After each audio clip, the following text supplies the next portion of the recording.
ઊંઝાના ધારાસભ્ય એવા આશાબેન પટેલ હાલમાં કોંગ્રેસથી નારાજ હોય તેવું પણ સામે આવી રહ્યું છે।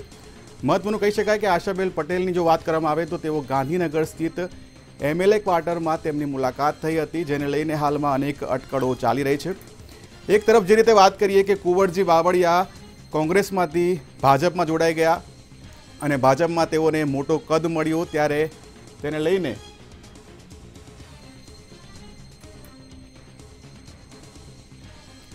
हमारी साथ न्यूज रूम थी एवं अरुण शाह जोड़ाया है। अरुणभाई, जे रीते बात करवामां आवे आशाबेन पटेल जे ऊंझाना धारासभ्य है कांग्रेस में हाल में कांग्रेस में जो नाराजगी जोवा मळी रही है अने एने लईने तेओ भाजप में जोड़ाय तेवी शक्यताओ पण जोवा मळी रही है।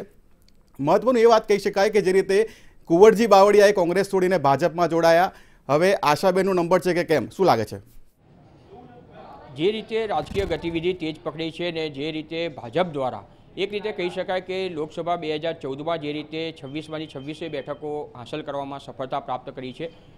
आ तबक्के लोकसभा 2019 में पण आज परिस्थितिनुं पुनरावर्तन करवाना हेतुथी भाजपे जाणे के रणनीतिना भागरूपे तडजोड़नी नीति अपनावी होय एवी चोक्कस प्रतीति थया विना रहती नथी। खास करीने जोईए तो जे रीते कोળી अग्रणी तरीके अने कोंग्रेसना एक सीनियर नेता तरीके कुंवरजी बावळियाने भाजप में सामेल करीने सीधो तेज दिवसे जे दिवसे तेमणे भाजप साथे कांग्रेस साथे छेड़ो पाड्यो अने बीजा दिवसे भाजप साथे केबिनेटना स्थान आपवा सहितनी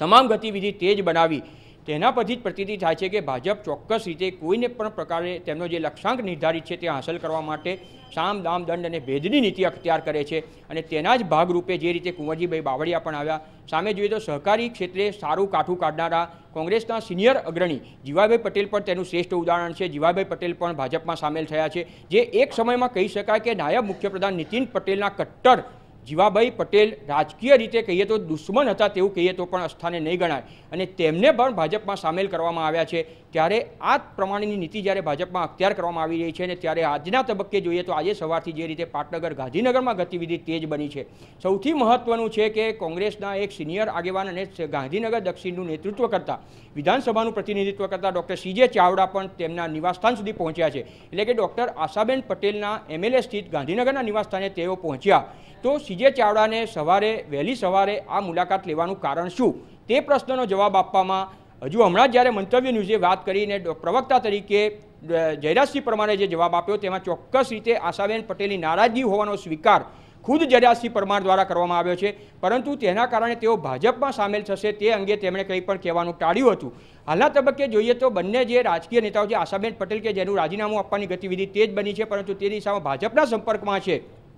तेवी चर्चाए जे जोर पकड़्युं छे तेना तबक्के हालना तबक्के कोई सत्तावार समर्थन मळी रह्युं नथी, परंतु गांधीनगरमां जे गतिविधि चाली छे तेना आधारे चोक्कस रीते कही शकाय कि कांग्रेसने एक रीते राजकीय रीते नुकसान थवाना उजळा संजोगो प्रवर्तमान बन्या छे अने तेना कारणे हजू हालना तबक्के जे मंतव्य न्यूज़ द्वारा बंने नेताओ कही शकाय आशाबेन पटेल अने सीजे चावड़ा बंनेनो टेलिफोनिक संपर्क करवा पर प्रयत्न साधवामां आवी रह्यो छे, परंतु तेओना फोन पण उपड़ी रह्या नथी, एटले के हालना तबक्के तेओ कंई पण कहेवा माटे इनकार करी रह्या छे एवुं चोक्कस रीते मानी शकाय। हालना तबक्के जे गतिविधि तेज बनी है तेमां भाजप साथे जे वात साची ठरे तो चोक्कस रीते आनुं राजकीय नुकसान है कांग्रेसने भोगववा माटे तैयार रहेवुं पड़शे। हालना तबक्के न ऊंझा विधानसभा विस्तार पूरतुं ज परंतु महेसाणा सहितनी जे विधानसभा बेठको छे ते तमाम उपर एटले आनी असर थया विना रहेशे नहीं ने तेनी समग्रतः असर जो जोईए तो लोकसभा 2019 ની चूंटणीमां कांग्रेसने चोक्कस रीते आनुं राजकीय नुकसान थशे। जी अरुणभाई, जे रीते बात करिए कि थोड़ाक समय पहला ज अर्जुन मोढवाडियाना घरे कांग्रेसना जे नाराज नेताओ हती तेमनी बेठक पण मळी हती अने ते बाद अमित चावड़ाए निवेदन पण आप्युं हतुं कि कांग्रेसमां कोई प्रकारनी नाराजगी नथी अने कांग्रेसमां बधुं व्यवस्थित चाली रह्युं छे अने भाजपना नेताओ कांग्रेसमां जोडाय तेवी पण तेमणे वात करी हती। त्यारे अत्यारे उलटुं कंईक जोवा मळी रह्युं छे अने कांग्रेसना एवा धारासभ्य भाजपमां जोडाय तेवी शक्यताओ जोवा मळी रही छे अने आ नाराजगीने लईने आ परिवर्तन थाय तेवुं पण जोवा मळी रह्युं छे। तो बात करिए अर्जुन मोढवाडियाना घरे जे बेठक मळी हती तेना बाद जे आ चित्र सामे आव्युं छे ते बाबते शुं कहेशो? चोक्कस रीते कही शकाय कि ज्यारे युवा नेतृत्वने आगळ लाववा माटेनी पहल दिल्ही हाईकमांड द्वारा करवामां आवीने तेना पगले ज जे रीते अमित चावड़ाने प्रदेश प्रमुख बनाववामां आव्या અને ત્યાર પછી જે વાતો વહેતી થઈ છે તેમાં ખાસ કરીને અમિત ચાવડાના બેકગ્રાઉન્ડમાં જો જોઈએ તો ભરતસિંહ સોલંકી જે સિનિયર નેતા કહી શકાય ને એક સમયના પ્રદેશ પ્રમુખ તરીકે પણ તેઓ રહી ચૂક્યા છે ને એક સમયના સાંસદ પણ તેઓ રહી ચૂક્યા છે, ત્યારે તેમનો હાથ હોવાના કારણે સિનિયર નેતાઓની અવગણના થઈ હોવાની વાત બહાર આવી હતી ને તેના જ પગલે આ સિનિયર નેતાઓની બેઠક અર્જુનભાઈ મોઢવાડિયાના નિવાસસ્થાને યોજાઈ હતી. જોકે ત્યાર પછી દિલ્હી હાઈકમાન્ડે સમગ્રતઃ મામલો સંભાળતા બધાને સમજાવીને આ મામલો હાલના તબક્કે ઠારે પાડી દીધો છે. પરિણામે હાલના તબક્કે સિનિયર નેતાઓ જે છે એ ઠરીઠામ થઈ ગયા છે ને કંઈ પણ બોલવાનું આ મુદ્દે ટાળી રહ્યા છે. પરંતુ એક રીતે કહી શકાય કે સિનિયર અને જુનિયર નેતાઓ વચ્ચે હાલના તબક્કે જે ખાઈ સર્જાઈ છે તેના કારણે પણ તેનું નુકસાન કોંગ્રેસને ચોક્કસ રીતે થવાનું સંભાવના છે અને તેનું નુકસાન પણ ન માત્ર ગુજરાત પરંતુ સમગ્ર લોકસભા 2019ના ચૂંટણી પરિણામો પણ તેની અસર થઈ શકે છે. અને તેના જ ભાગરૂપે જે રીતે યુવા નેતાઓની ખાઈ છે તે અને સિનિયર નેતાઓની ખાઈનું અંતર વધતું જાય છે એમ ચોક્કસ રીતે કહી શકાય. જી અરુણજી, જે રીતે વાત કરવામાં આવે અલ્પેશ ઠાકોરની જો વાત કરવામાં આવે તો થોડાક દિવસ પહેલાં તેઓ દિલ્હી ગયા હતા, રાહુલ ગાંધી સાથે મુલાકાત કરી હતી અને 2-4 દિવસ પહેલાં તેઓ સીએમને પણ મળ્યા હતા અને તેઓએ કીધું હતું કે સીએમએ પણ આ બાબતે એવું જણાવ્યું હતું કે આ ફક્ત રૂટીન મુલાકાત હતી. ત્યારે અલ્પેશ ઠાકોરની પણ આ રીતે ક્યાંક ને ક્યાંક નારાજગી હોય તેવું જોવા મળી રહ્યું છે કે કેમ? જ્યાં સુધી અલ્પેશ ઠાકોરની વાત છે ત્યાં સુધી અલ્પેશ ઠાકોરનું એક રીતે જો રાજકીય રીતે કહીએ તો તેણે સૌ પહેલાં જ્યારે આ ઠાકોર સમાજનું આંદોલનને જે રીતે એણે પહેલ કરી હતી તેના તબક્કે શરૂઆતમાં તે યુવા નેતા તરીકે ઉભરી આવ્યા હતા. ત્યાર પછી તે સમયે તેમણે એવી સ્પષ્ટ જાહેરાત સમાજને પણ કરી હતી અને સંમેલનોમાં પણ મોટા પાયે ઢોલ વગાડીને નગારા પીટીને કરી હતી કે હું કોઈપણ સંજોગોમાં રાજકીય પ્રવેશ કરીશ નહીં. ત્યાર પછી અલ્પેશ ઠાકોર દ્વારા જે પ્રથમ તબક્કામાં કોંગ્રેસમાં તેની એન્ટ્રી લેવામાં આવી. હું આપને એ પણ જણાવી દઉં કે અલ્પેશ ઠાકોરના પિતાશ્રી પણ કોંગ્રેસના એક અગ્રણી રહી ચૂક્યા છે, એટલે તેનું બેકગ્રાઉન્ડ જે છે એ મૂળ કોંગ્રેસ તરીકે એટલે એના ફાધરની જે કોંગ્રેસની સંબંધો હોય એ રાજકીય સંબંધોનો પૂરો ઉપયોગ અલ્પેશ ઠાકોરે કર્યો છે. પરંતુ ત્યાર પછી જે ગતિવિધિ તેજ બનીને અલ્પેશ ઠાકોરને પણ કોંગ્રેસે શરૂઆતના તબક્કામાં જ જે રીતે દિલ્હી સુધી લઈ જવામાં આવ્યા તે રીતે તેને રાજકીય રીતે પણ કોંગ્રેસમાં પ્રતિનિધિત્વ આપવામાં આવ્યું છે. એટલું જ નહીં, હાલના તબક્કે તેઓ વિધાનસભામાં પણ પ્રતિનિધિત્વ કરી રહ્યા છે. આમ છતાં પણ તેને કંઈક રાજકીય રીતે ખૂટતું હોય તેવું ચોક્કસ તબક્કે લાગી રહ્યું છે. તો બીજી બાજુ જોઈએ તો હાલના તબક્કે જે રીતે અલ્પેશ ઠાકોરને પ્રતિનિધિત્વ આપવામાં આવી રહ્યું છે ને રાજકીય રીતે તેને ઊંચો લાવવાનો પ્રયાસ કરી રહેવામાં આવે છે કોંગ્રેસ દ્વારા, તેના સામે ઠાકોર સમાજનો રોષ પણ ભભૂકી ઉઠ્યો છે. ત્યારે હાલના તબક્કે ઠાકોર સમાજ અને અલ્પેશ ઠાકોર વચ્ચે પણ ખાઈ સર્જાઈ છે અને એક તબક્કો હાલના તબક્કે જે વાત ચાલી રહી છે તે મુજબ તેઓને ભાજપમાં લાવવા માટેના પ્રયાસ પણ થઈ રહ્યા છે, ન બલકી લોકસભાની ચૂંટણી આપવા સુધીની વાતો પણ વહેતી થઈ છે. એટલે હજુ પણ હવે જે અત્યારે ગુજરાતના નકશામાં અલ્પેશ ઠાકોર ઉભરી આવ્યા છે, હવે તેની નજર ચોક્કસ રીતે કહી શકાય કે દિલ્હીનો દરબાર તેમને દેખાઈ રહ્યો છે અને તેના જ પગલે લોકસભાની બેઠક હાંસલ કરવા માટે તેઓ તનતોડ પ્રયાસ કરી રહ્યા છે. તેમાં જો તેઓ નિષ્ફળ જશે ને કદાચ આ જ હેતુથી રાહુલ ગાંધી સાથે પણ તેની જે મુલાકાત હતી એ યોજાઈ હતી, પરંતુ તેમાં તેઓ હજી સુધી સફળતા હાંસલ કરી શક્યા નથી. અને ત્યાર પછી આપણે જે છેલ્લું હમણાં જણાવ્યું કે મુખ્યમંત્રી વિજય રૂપાણી સાથે તેમના નિવાસ સ્થાને આ બેઠક કરવામાં આવી અને તે સમયે પૂર્વ મંત્રી શંકર ચૌધરી તેમની સાથે હતા. તો ભાજપ કોંગ્રેસનો ધારાસભ્ય, ભાજપના એક પૂર્વ મંત્રી અને એ પણ જે સિનિયર મંત્રી કહી શકાય એ શંકર ચૌધરી તેમની સાથે હતા. આ તેમની સાથે હોવાનું કારણ શું હોઈ શકે તેનો જવાબ અલ્પેશ ઠાકોરે આજ દિન સુધી આપ્યો નથી. એટલે એ ગતિવિધિને સમર્થન મળે છે કે અલ્પેશ ઠાકોર ટૂંક સમયમાં ચોક્કસ રીતે તેનો જે લક્ષ્યાંક છે હવે તેને ગાંધીનગર પછી જે દિલ્હી દરબાર દેખાઈ રહ્યો છે અને તે સિદ્ધિ હાંસલ કરવા માટે એટલે લોકસભાની બેઠક હાંસલ કરવાના હેતુથી, લોકસભામાં ટિકિટ મેળવવાના હેતુથી, રાજકીય રીતે